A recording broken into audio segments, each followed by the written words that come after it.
أعمالنا من يهده الله فلا مضل له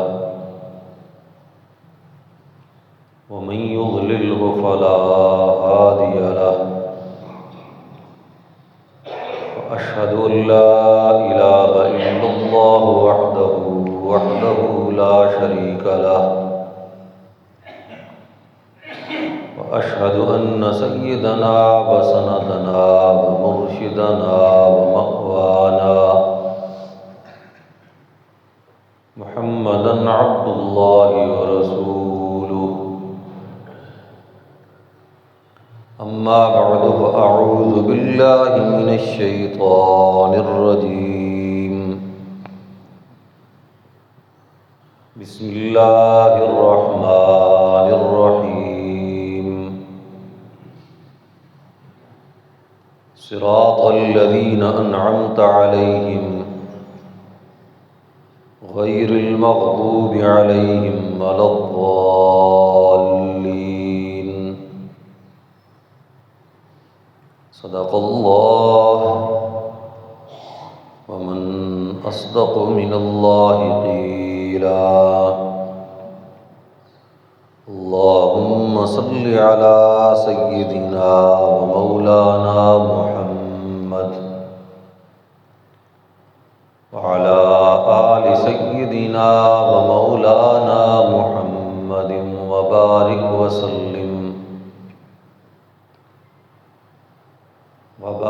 وسلم ثم صل عليه.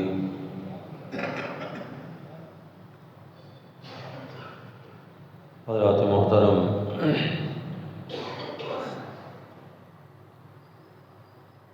سورۃ الفاتحہ کے ترجمہ اور اس کے اشارات کی تفصیل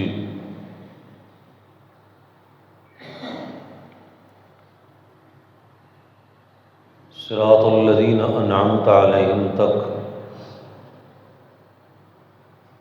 آپ حضرات کے سامنے بیان ہوئی ہے.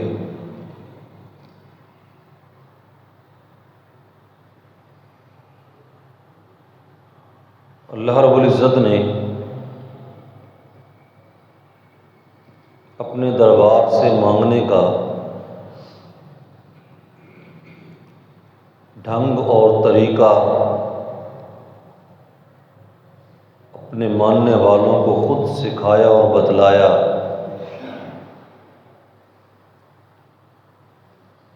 اور ساتھ ہی اس چیز کی تعلیم دی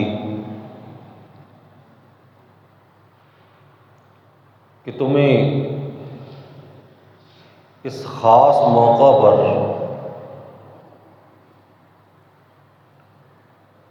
اپنے رب سے کون سی چیز مانگنی چاہیے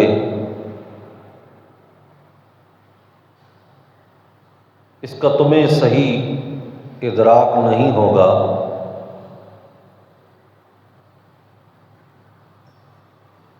تم جو چیز مانگو گے اس کا نفع غیر یقینی ہو سکتا ہے،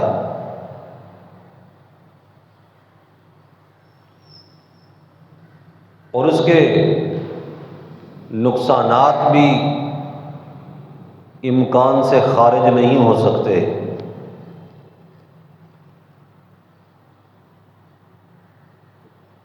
لیکن جو چیز اللہ کی طرف سے تلقین ہوگی اور تم مانگو گے اس کا نفع یقینی ہے اور نقصان کا کوئی امکان نہیں. اس لیے کہ تلقین اور رہنمائی کرنے والی ذات وہ ذات ہے جو عالم الغیب والشہادہ ہے.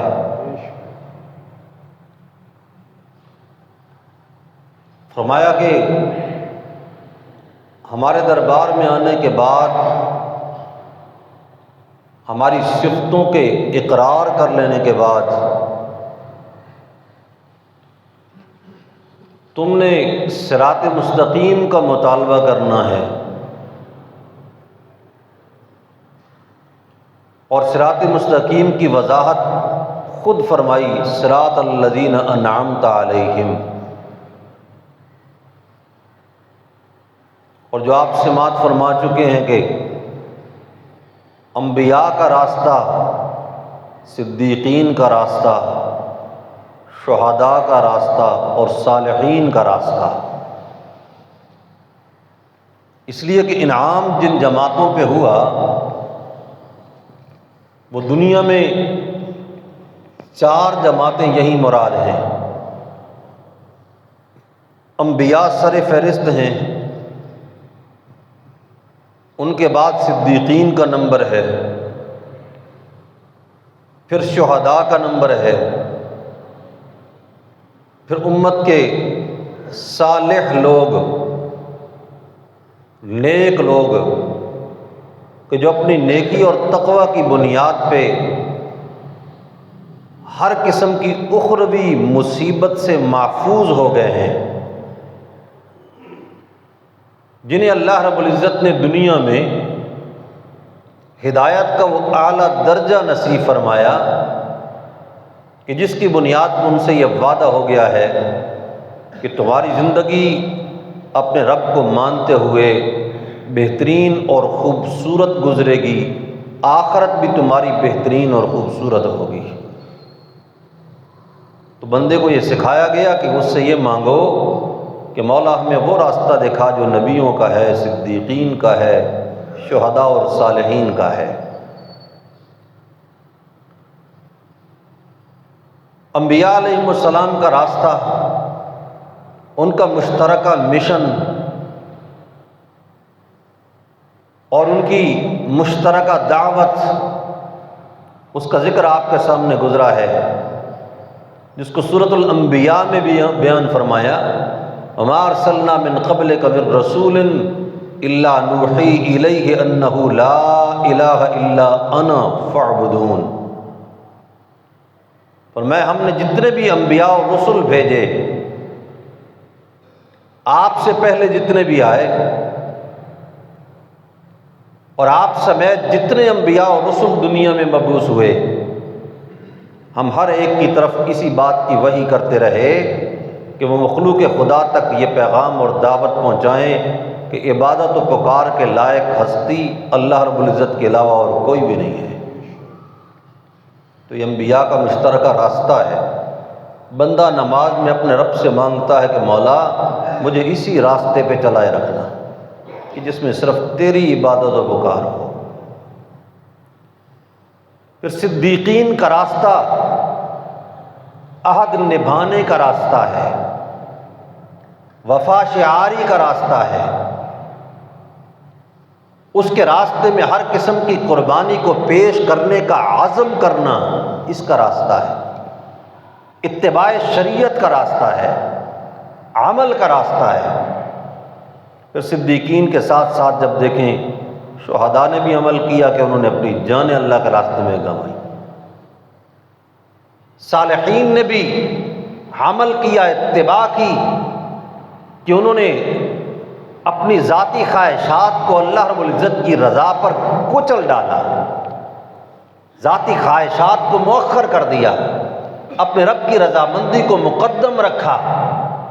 تو خلاصہ کیا نکلا کہ صراط مستقیم وہ راستہ ہے کہ جس میں شرک نہ ہو اور اپنے رب کے ساتھ مکمل وفاداری ہو، اس کے احکام کو ماننے کا جذبہ ہو۔ تو بندہ یہی مانگتا ہے کہ مولا مجھے اپنے احکام ماننے والوں میں سے بنانا، اپنے احکام کی اتباع کرنے والوں میں سے بنانا، صرف نام کا مسلمان نہ بنانا،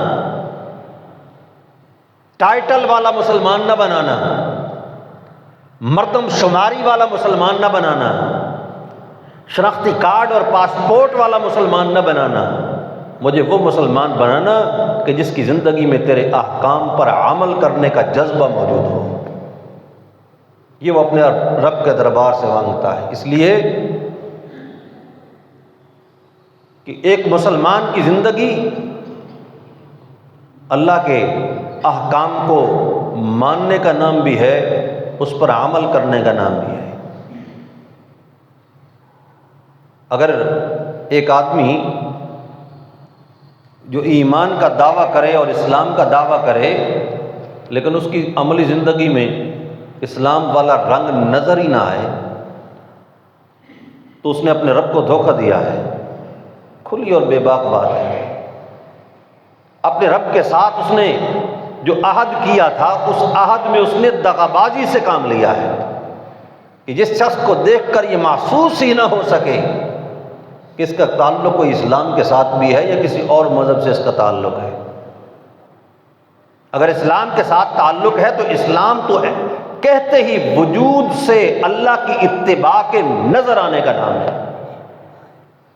کبھی یہ شخص اللہ کے دربار میں جھکتا ہوا نظر آئے، کبھی اس کی زبان پہ اللہ کا ذکر جاری ہوتا نظر آئے، کبھی جب مال خرچ کرنے کا موقع آئے تو زکوٰۃ ادا کرتا نظر آئے، اور رمضان کا مہینہ ہو تو روزے رکھتا ہوا نظر آئے، قربانی کا موقع ہو تو قربانی کرتا ہوا نظر آئے۔ یہ مسلمان چھوٹی موٹی کمیاں کوتاہیاں ہر انسان کی زندگی کا حصہ ہیں، لیکن جس کو فرائض و واجبات کی ہی پرواہ نہ ہو اور جس کو حلال و حرام کی تمیز نہ ہو کہ اس حکم کو اللہ نے میرے اوپر فرض کیا، اس کو اللہ نے میرے اوپر واجب کیا، اس چیز کو میرے اوپر حرام کیا، اس کو اللہ رب العزت نے میرے لیے ناجائز قرار دیا، اگر اس چیز کی پرواہ نہ ہو تو یہ اسلام نہیں ہے، یہ دھوکہ ہے محض۔ اللہ اللہ، جس طرح کہ قرآن پاک میں فرمایا کہ عربی بدوؤں میں سے کچھ لوگوں نے آ کے کہا کہ ہم ایمان لائے، قل لم تؤمنوا ولکن قولوا اسلمنا، میرے پیغمبر ان کو یہ کہو کہ تمہاری عادات ٹھیک نہیں ہیں، اللہ کے احکام کی تمہیں پرواہ نہیں ہے، تم یہ نہ کہو کہ ہم ایمان لائے، بلکہ یہ کہو کہ بس ایک وقتی مصلحت کے تحت ہم جھک گئے، لڑے نہیں، جنگ نہیں کی، مقابلے میں نہیں آئے، اور ایک کھاتے کی حد تک مسلمانوں کی اس رجسٹر میں نام لکھا گیا ہے، ایمان تمہارا موجود نہیں ہے۔ اس لیے منافق کی دو قسمیں ہوتی ہیں، ایک منافق اعتقادی ہوتا ہے جو کہ باقاعدہ کافر ہے، اس کا تو اسلام کے ساتھ تعلق ہی نہیں ہوتا، ان المنافقین فی الدرک الاسفل من النار، جو یہ کہے کہ اللہ کی پکار بھی جائز ہے، اللہ کے علاوہ باقی مخلوق کی پکار بھی جائز ہے، وہ بھی مشکل کشا ہے اور یہ بھی مشکل کشا ہے، کبھی کافروں کے پاس جا کے ان کی تائیدیں کرے، کبھی مسلمانوں کے پاس بیٹھ کے ان کی تائیدیں کرے، تو یہ تو اعتقادی اعتبار سے منافق ہوا، اور عملی اعتبار سے منافق وہ ہوتا ہے کہ جسے اللہ کے حلال و حرام کی پھر پرواہ نہیں ہوتی، سستی کرتا ہے۔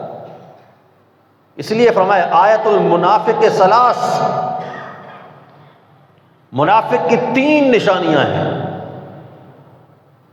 اب ذرا توجہ سے سنیے، اللہ رب العزت ہم سب کو ان بیماریوں سے محفوظ فرمائے۔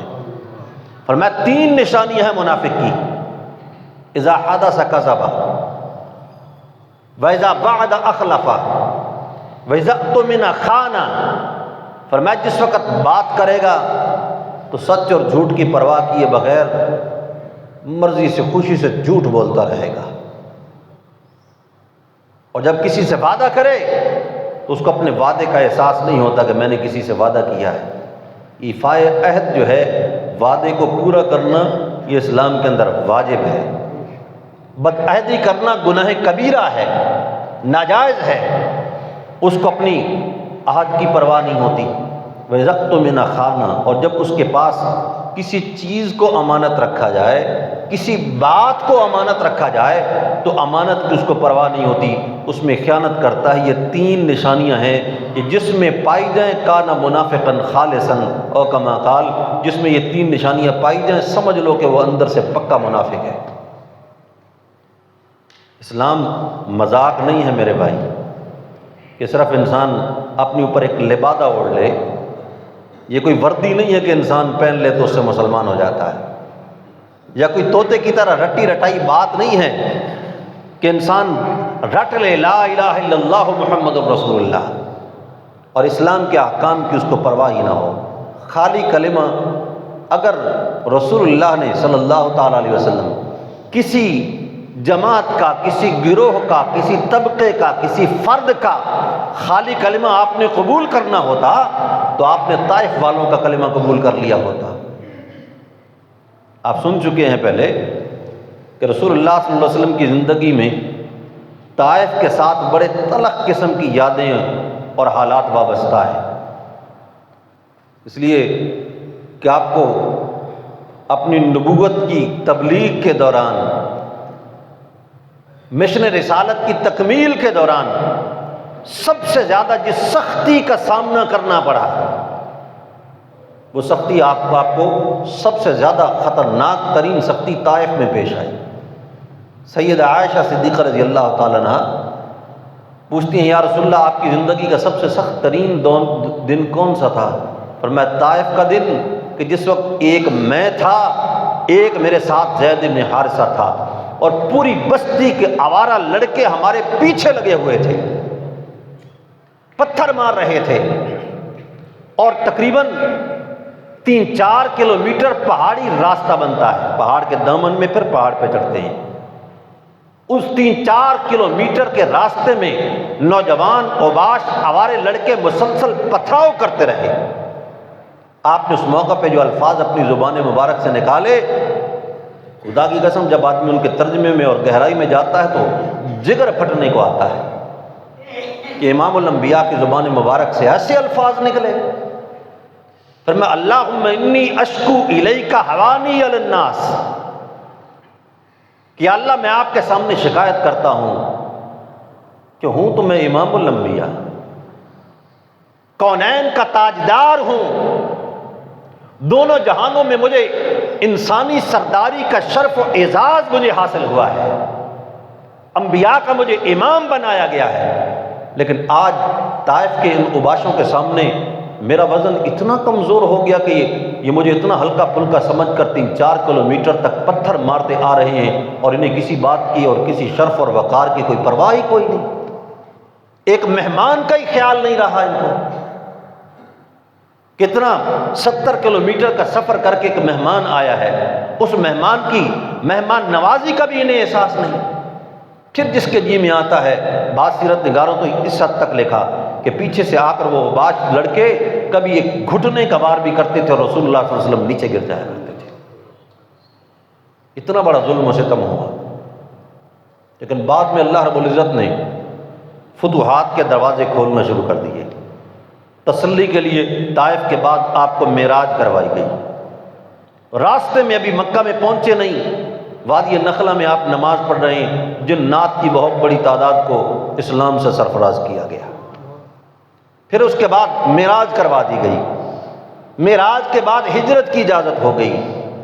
پھر ہر سال میں بہت بڑی تعداد مسلمانوں کی اسلام کی صف میں جمع ہوتی ہے، اور کفر کا کوئی نہ کوئی کنارہ گرتا ہے، مغلوب ہوتا جا رہا ہے کفر، حتیٰ کہ سن 8 ہجری میں مکہ بھی فتح ہو گیا۔ جب مکہ فتح ہوا تو رسول اللہ صلی اللہ علیہ وسلم کے ذہن میں فکر تھی طائف کے لوگوں کی۔ 2 بڑے قبیلے تھے وہاں پر، بنو ثقیف اور بنو حوازن، یہ 2 بڑے قبیلے تھے، آپ کو ان کی فکر تھی، اور اس وقت بھی آپ امید لے کر گئے تھے کہ یہ قبائلی لوگ ہیں، ان کی روایات، ان کے مزاج قبائلیوں کی طرح تھے کہ جس کے ساتھ کھڑے ہو جائیں تو پھر ان کا کھڑا ہونا صحیح صدق و امانت کی بنیاد پہ ہوتا ہے، اور جب دشمنی کرتے ہیں تو دشمنی بھی ان کی خطرناک ہوتی ہے۔ پورے عرب میں ان کے جنگجوؤں کی مثالیں دی جاتی تھیں کہ اگر یہ قوم میرے ساتھ کھڑی ہو گئی تو اسلام کو اس سے بڑا فائدہ پہنچے گا، مسلمانوں کو تقویت حاصل ہوگی۔ آپ کو پھر فکر لاحق ہوئی کہ اس وقت وہ نہیں مانے، اب جاتے ہیں۔ چنانچہ حنین میں پہلا ٹکراؤ ہوا، اتنے خطرناک جنگجو تھے کہ مسلمانوں کی ایک بہت بڑی تعداد کو انہوں نے آنن فانن شہید کر دیا، بڑے لوگ زخمی ہوئے۔ حضرت خالد بن الولید جیسی شخصیت رضی اللہ تعالیٰ لڑتے لڑتے لڑتے زخم برداشت کرتے کرتے پیچھے پہاڑی کی طرف ہٹ رہی ہیں، پھر تیروں کی بچھاڑیں چل رہی ہیں، حتیٰ کہ غار کی کھو میں جا کر گرے، اور جس وقت وہ جنگ تھمی، اللہ کی طرف سے مدد آئی، غیبی فرشتے بھیجے گئے، ان کو بھگا دیا گیا، پھر وہ طائف کی طرف چلے گئے وہ سارے، تو زخمیوں کو تلاش کیا گیا۔ آپ نے فرمایا کہ خالد ابن ولید کو تلاش کرو۔ تلاش کرتے کرتے جب دیکھا گیا غار میں پڑے ہیں، پورے وجود میں کوئی ایک مقام اور ایک جگہ ایسی نہیں جس پہ زخم نہ لگا ہوا، بے ہوشی کی حالت میں۔ جناب رسول اللہ کو بتلایا گیا صلی اللہ تعالیٰ علیہ وسلم، آپ تشریف لائے، آپ نے اپنے ہاتھ کے اوپر دم کر کے ان کے وجود کے اوپر پھیرا، اللہ نے یک لخت معجزہ ظاہر فرمایا، پورا وجود ان کا درست ہوا اور اٹھ کے پھر کھڑے ہو گئے، فرمایا پھر چلو اللہ کے راستے میں قتال کرو۔ پھر حضرت خالد نکلے، طائف تک سارے پہنچ گئے۔ اب وہ جو لوگ تھے بنو ثقیف، بنو حوازن وغیرہ، طائف کے قلعے کے اندر بند ہو گئے، دروازے انہوں نے بند کر دیے۔ آپ نے ان کا گھیرا کر لو، محاصرہ کر لو۔ محاصرہ ہو گیا، 1 دن 2 دن، کئی ہفتے، مہینے سے زائد وقت گزر گیا۔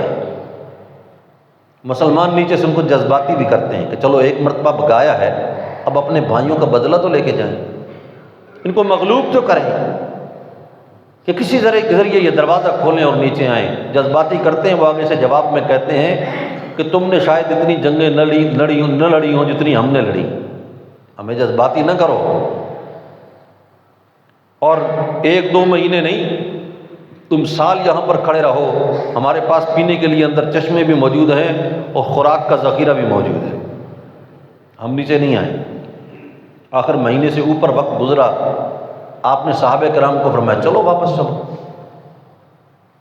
اب صحابہ کے دل میں تھوڑا سا ملال آیا کہ ایک قوم کو ہم نے بھگا بھی لیا، اب بدلہ لینے کا وقت تھا، کچھ مزید ٹھہر جاتے، وہ کتنے دن ہمارے سامنے قلعہ بند ہو کے رہتے، آخر مجبور ہو کر اترتے اور ہم ان کو پکڑتے، گرفتار کرتے، قیدی بناتے۔ ابھی ہم نے اپنے بھائیوں کا بدلہ ہی نہیں لیا، ایسے ہی واپس جا رہے ہیں۔ رسول اللہ نے وہاں پر دعا فرمائی، اب میں اللہم اہدنی، اللہم اہد ثقیفا وأت بہم، اے میرے مولا ان طائف کے بنو ثقیف کو مجھ محمد الرسول اللہ کی تلوار تو فتح نہیں کر سکی، آپ خود ان کے اوپر رحمت کر کے ان کو مدینے میں بھیج دینا، ہم مدینے جا رہے ہیں، ان کو پیچھے بھیج دینا۔ چنانچہ جب آپ مدینہ میں پہنچے تو پھر ارد گرد سے قافلوں کے قافلے کوئی آ رہے ہیں، کوئی ایک قبیلے کے لوگ، دوسرے قبیلے کے لوگ مسلمان ہونے کے لیے۔ فتح مکہ کا رو بھی ایسا تھا، اور صحابہ کرام انتظار میں ہیں، یقین ہے سب کو کہ اللہ کے رسول کی دعا ضرور پوری ہوگی صلی اللہ تعالیٰ علیہ وسلم۔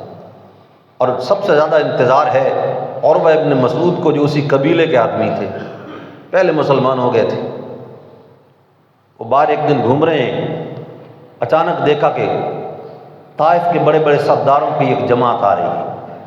جب دیکھا تو خوش ہوئے اور دیوانہ وار بھاگتے ہو جا رہے ہیں کہ میری برادری آ گئی، میرے قبیلے کے لوگ آ گئے، میرے خاندان کے لوگ آ گئے، بھاگتے ہوئے جا رہے ہیں کہ رسول اللہ کو جا کر خبر دیں۔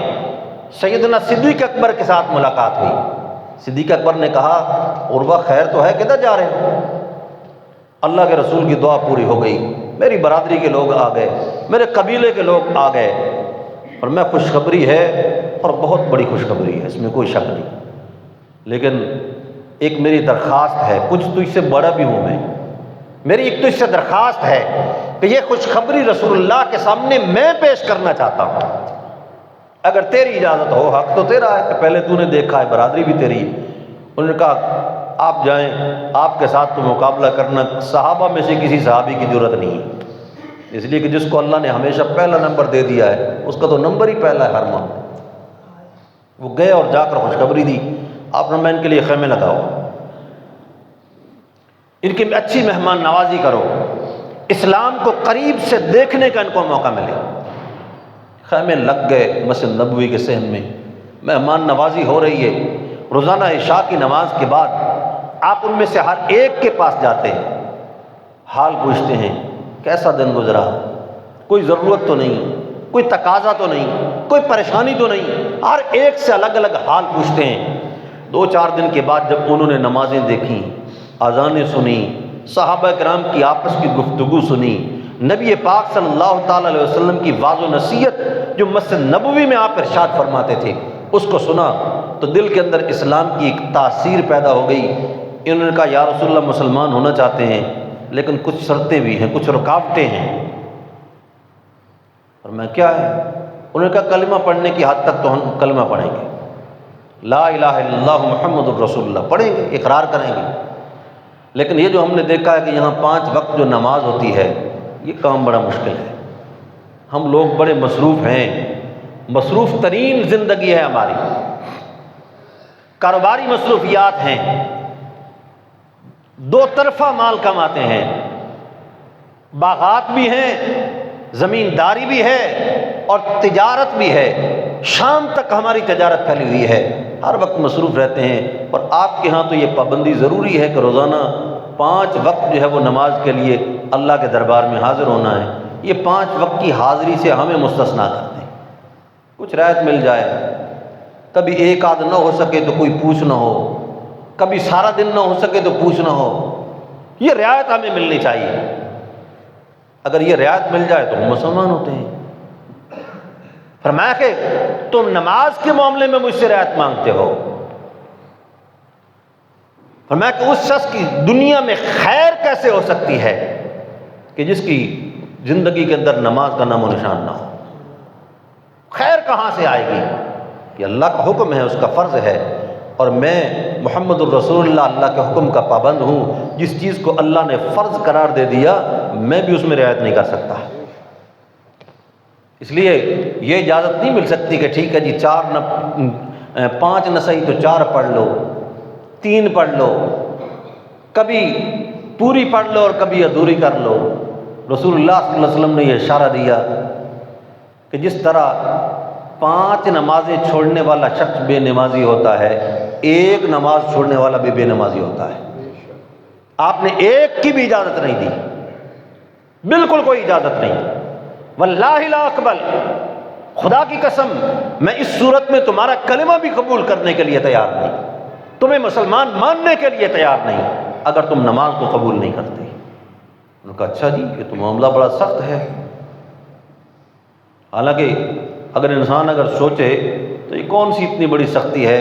اللہ نے انسان کے وجود سے لے کر وجود میں جو نعمتیں ہیں کوئی مائی کا لال ان کو شمار کر کے دکھائے، ایک انسانی وجود میں جتنی اللہ نے نعمتیں رکھی، اور پھر اس کے بعد کائنات میں بکھری ہوئی نعمتیں، ہر نعمت کا رخ انسان کی طرف ہے۔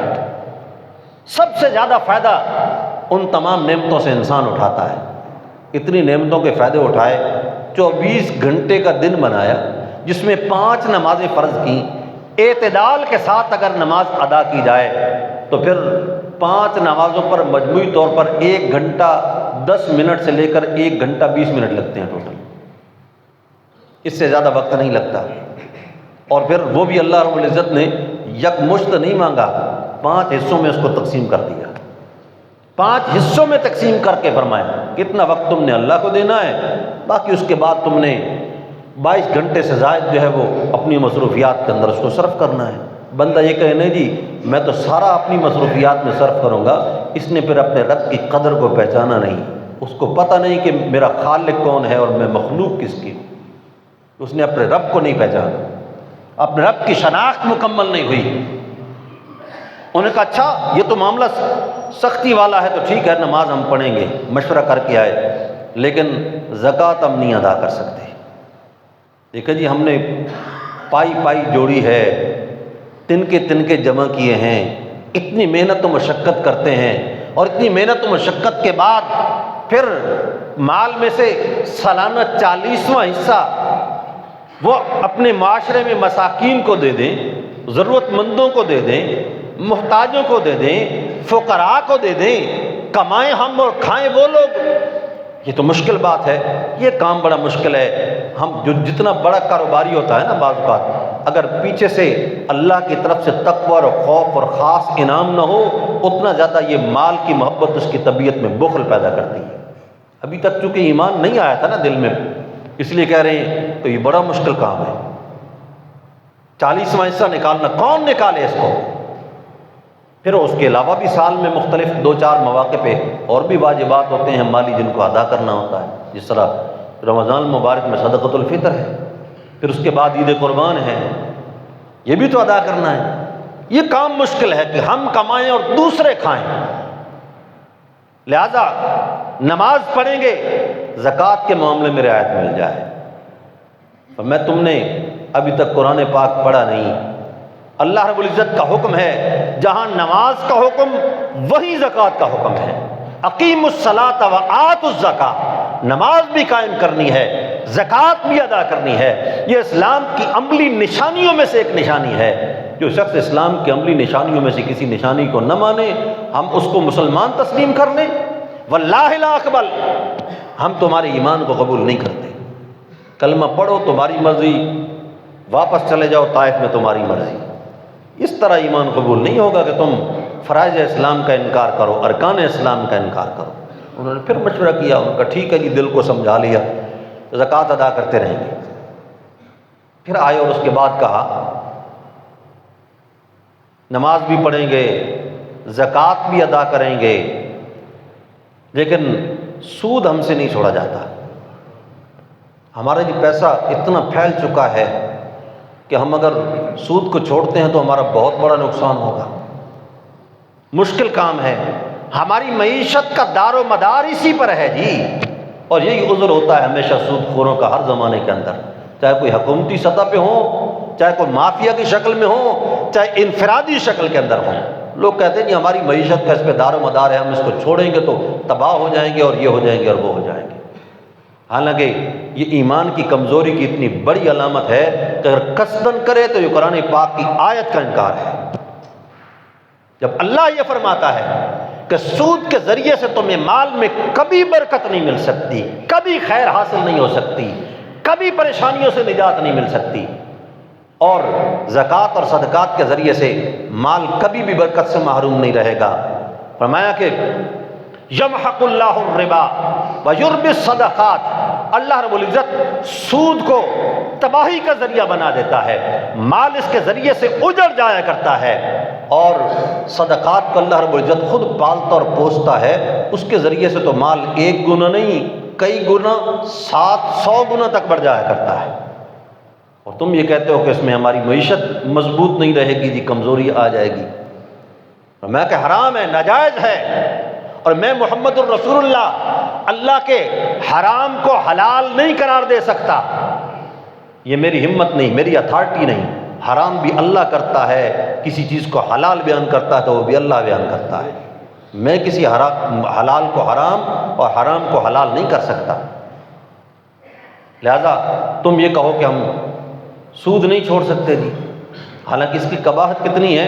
معاشرتی طور پہ اگر دیکھا جائے تو یہ پیسے یعنی متوسط طبقے کا، غریبوں کا، ان کے پیسے کا استحصال ہے، امیر تر ہوتا چلا جائے گا، کرے گا بھی کچھ نہیں، اپنے پیسے کی بنیاد پہ امیر تر ہوتا چلا جائے گا، اور غریب بیچارہ اپنے قرضہ اتارنے کے چکر میں اپنی ساری زندگی گنوا دے گا۔ کبھی اس کی صرف قرضے سود کی جو قسطیں ہیں وہی مکمل نہیں ہونے پائیں گی جب وہ زیادہ جکڑ جائے گا، اور اسی طرح ہوگا جس طرح ہمارے ملک کا حال ہو رہا ہے، یہی کیفیت ہوگی۔ اور اتنا زبردست استحصال، اتنی بڑی خرابی، اور اس کے گناہ کے متعلق فرمایا، ایک روایت میں تو یہاں تک الفاظ ہیں کہ سود کے مختلف درجات ہیں 70 کے لگ بھگ۔ سب سے کم درجے کا جو سود ہے وہ اپنی سگی ماں سے زنا کرنے کے برابر اس کا گناہ ہے۔ لیکن آج ہمارے مسلمان معاشرے کے اندر ترغیبیں دی جاتی ہیں سوشل میڈیا کے ذریعے سے، کبھی NGOs کی شکلوں میں، کبھی مختلف قسم کے ادارے اس کے لیے قائم ہوتے ہیں۔ ایک شکل کو علماء کہتے ہیں غلط ہے، دوسری نکل آتی ہے، دوسری علماء بتلاتے ہیں غلط ہے، تیسری نکل آتی ہے، حتیٰ کہ یہ جو روشن خیال لوگ ہیں انہوں نے یہ کہنا شروع کر دیا، اور جی مولویوں کو تو چیزوں کو حرام کرنے کے علاوہ اور کام ہی کوئی نہیں رہا۔ بھئی مولوی کیا ہوتا ہے کسی چیز کو حرام کرنے والا یا حلال کرنے والا؟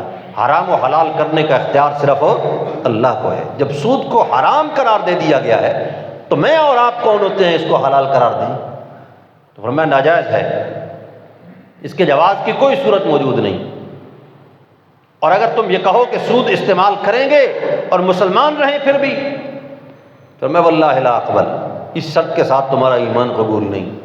اس طرح انہوں نے مختلف شکلیں رکھیں، آپ نے ہر ایک شرط کو ٹھکرایا، حتیٰ کہ بالآخر انہوں نے اسلام کو قبول کیا اور سچے دل سے قبول کیا اور اسلام کے صحیح معنی میں ممد اور معاون بنے۔ اور آپ کو یہ معلوم ہونا چاہیے اسی طائف میں سے محمد بن قاسم نکلا کہ جس نے اسلام کا پہلا درخت آ کے ہمارے اس بر صغیر میں لگایا، کہ جس کی وجہ سے آج پاکستان اور ہندوستان میں مسلمان آباد ہیں۔ یہ برکت اسی دور سے چلی آ رہی ہے اللہ، لیکن اعمال ماننا پڑیں گے، احکام پہ عمل کرنا پڑے گا۔